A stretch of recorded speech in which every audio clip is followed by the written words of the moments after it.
کہتے ہیں کہ ایک بوڑھا شخص جس کا اس دنیا میں کوئی نہ تھا، لیکن وہ بدتمیزی، بد زبانی اور بد اخلاقی کی وجہ سے مشہور تھا۔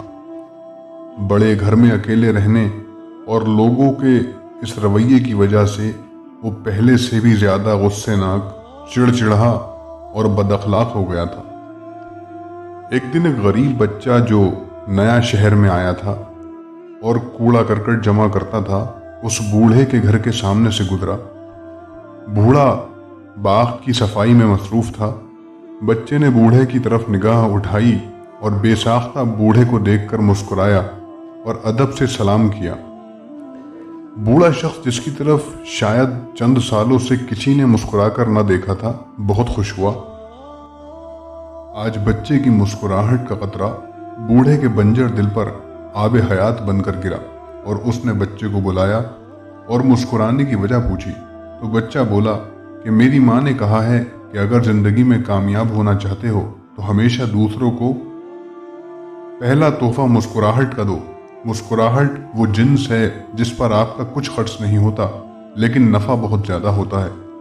بوڑھا بہت خوش ہوا اور بچے کو انعام دیا، اور پھر ہر روز بچہ مسکرا کر بوڑھے کو سلام کرتا ہوا اس کے گھر سے گزر جاتا تھا۔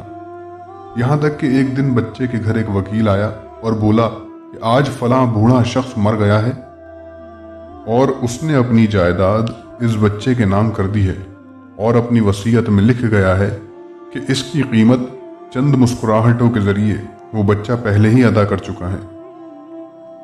مضبوط ترین لوگ وہ ہوتے ہیں جو مشکل ترین وقت میں بھی مسکرانا نہیں بھولتے۔ دل میں غموں کا دریا بھی ہو تو آنکھ سے ایک قطرہ نہیں نکلتا۔ یاد رکھیں، گزر جانے والے کل کروڑوں تھے اور آنے والے کل بھی کروڑوں ہوں گے، لیکن آج فقط ایک ہی ہے۔ آج مسکراؤ اور خوش رہو کہ یہ پھر نہیں آئے گا۔ ذرا اپنے آپ سے سوال کرو کہ مجھے پوری طرح کھل کر زور سے ہنسے ہوئے کتنا عرصہ ہو چکا ہے۔ یاد رکھیں، جو ہنسنے مسکرانے کے لیے دلیل کے پیچھے رہتا ہے وہ کبھی مسکرا نہیں سکتا۔